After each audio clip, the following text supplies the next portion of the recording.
Halo semua, perkenalkan nama saya Fahri Azhar, saya siswa Pacman batch 10 dari program Analytics and Data Science. Kali ini saya akan mempresentasikan proyek akhir saya di kelas Advanced Machine Learning dengan judul Random Forest from Scratch dengan use case Customer Churn. Nah, sebelum kita masuk ke membangun Random Forest dari scratch, kita akan perkenalkan dulu dengan Random Forest ya. Nah, Random Forest itu ditemukan atau didiscover oleh Leo Breiman. Dan random forest algoritma ini muncul untuk memecahkan masalah korelasi yang tinggi di fitur-fitur yang digunakan oleh estimator yang ada di algoritma Bayes atau bootstrap aggregation. Caranya gimana sih si random forest ini mendekorelasi fitur yang ada di estimator, yaitu dengan secara random memilih fitur-fitur secara random yang digunakan oleh estimator yang ada di algoritma bagging. Nah, random forest ini sendiri dibangun berdasarkan tadi ya, bagging algoritma dan juga algoritma CART atau biasa dikenal dengan algoritma decision tree.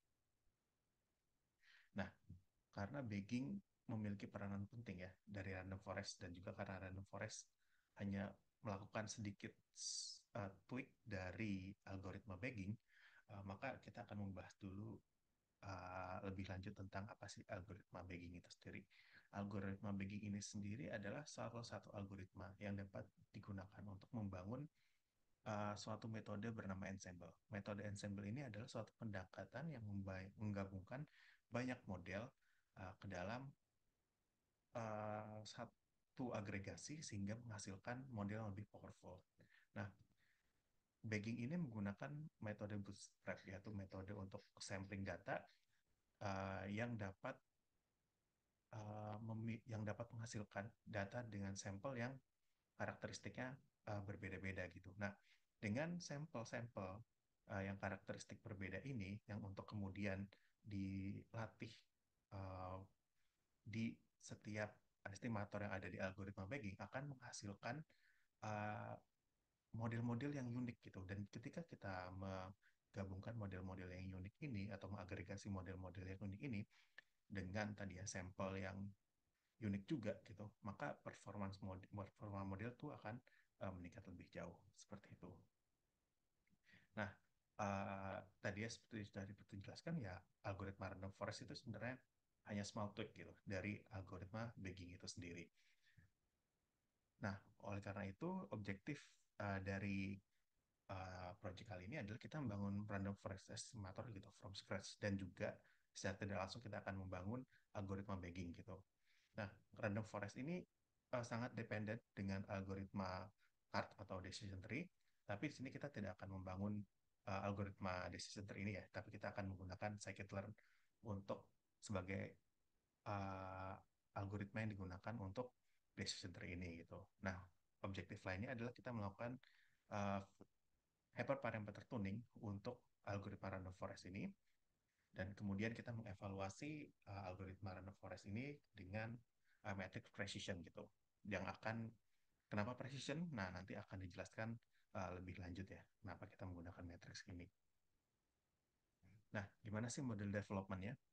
Nah, pertama kita model development untuk random forest itu dimulai dari bagging algoritma dulu ya. Nah, di bagging algoritma ini adalah pseudocode yang bisa kita gunakan gitu. Ini berasal dari salah satu paper yang ada. Kita bisa lihat di sini yang pertama kita uh, menginisiasi base learningnya apa sih gitu. Nah, karena di untuk random forest dia spesifik menggunakan decision tree, maka base learning kita adalah random forest. Nah, untuk number of learning rounds ini adalah jumlah uh, estimator, jadi jumlah model decision tree yang mau kita bangun tuh seberapa banyak sih untuk uh, bagging ini gitu. Dan kemudian ya kita melakukan iterasi dari satu sampai jumlah uh, jumlah learning yang kita mau, dan jumlah estimator yang kita mau, dan kemudian di setiap uh, iterasi ini maka akan di-generate bootstrap sample gitu.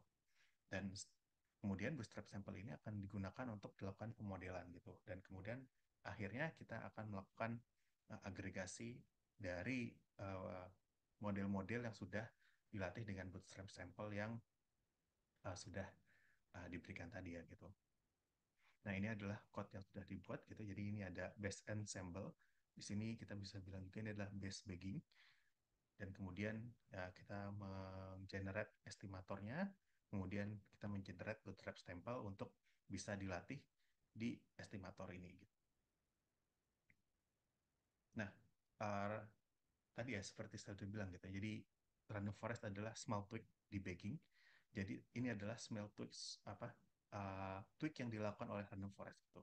Jadi fitur-fitur yang ada di random fitur-fitur yang akan digunakan gitu untuk melatih estimator di algoritma bagging itu diolah sedemikian rupa atau dipilih secara random berdasarkan jumlahnya jumlah fiturnya berdasarkan square root-nya gitu. Jadi uh, total fiturnya tidak sama dengan keseluruhan total fitur, tapi total fiturnya harus lebih sedikit gitu dengan total fitur yang ada gitu. Atau misalkan kita punya 8 fitur, ya kita untuk bisa dapetin random forest fiturnya ya kita menggunakan square root dari 8 atau log 2 dari 8. Seperti itu. Dan ini algoritma untuk bisa kita menseleksi fitur-fitur yang sudah kita yang jumlahnya sudah kita set berdasarkan maksimum feature yang sudah kita tentukan. Nah, ini setelah kita bisa mendapatkan sampel bootstrap, setelah kita bisa mendapatkan jumlah fitur yang kita mau untuk melakukan training gitu. Nah, kita kemudian fit atau kita bisa bilang kita bisa me, ya kita ngefit setiap estimator sebanyak tadi, n estimator atau sebanyak t tadi dengan bootstrap sampel yang sudah dibuat gitu. Dan juga fitur-fiturnya juga berdasarkan fitur yang sudah diambil dan jumlahnya itu kurang dari jumlah total fitur yang ada di data kita. Seperti itu.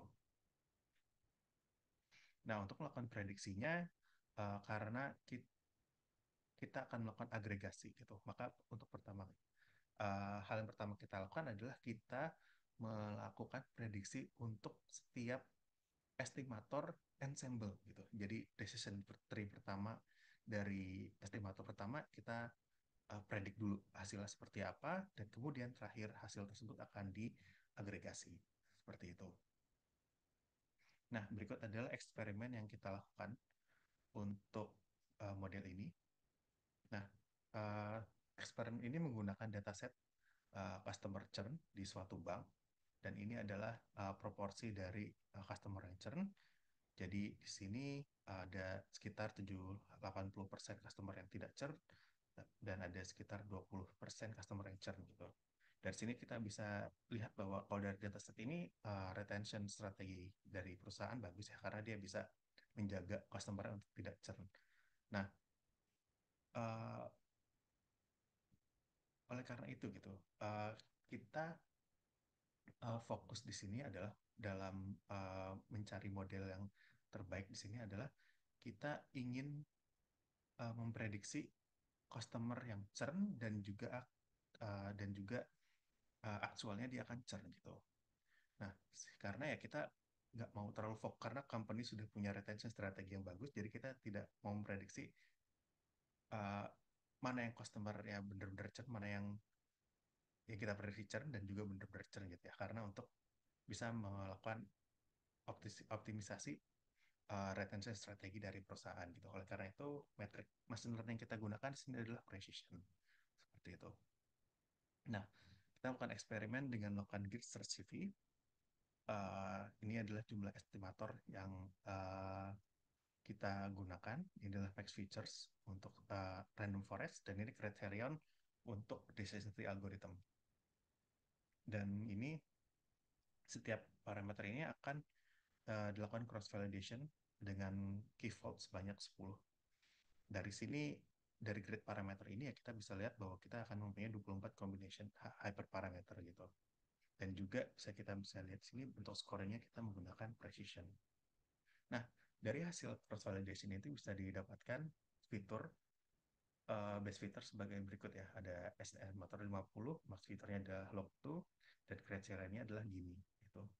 Dan kita gunakan base feature ini untuk melakukan testing pada data test gitu, dan dihasilkan oleh precision score sekitar 96,55 atau 96,55%. Nah, seperti itu.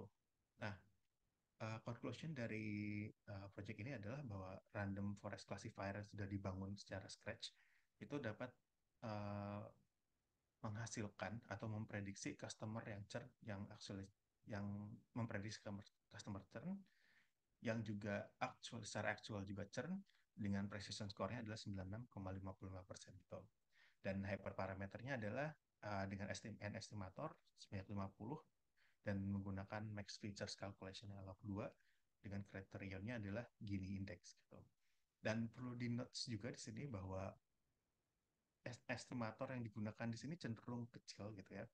Sedangkan pada umumnya base estimator untuk random forest itu paling kecil 100 gitu. Jadi uh, N estimator ini cukup kecil gitu, tapi sudah bisa menghasilkan score precision yang tinggi gitu. Ini bisa mengindikasikan bahwa classifier atau estimator yang kita gunakan ini itu sensitif gitu terhadap variance yang tinggi gitu. Nah, jadi jika kita malah kita menambahkan estimator semakin banyak gitu, malah akan menghasilkan model yang overfit seperti itu. Nah, ini adalah referensi ya yang kita gunakan seperti itu. Terima kasih. Sampai jumpa.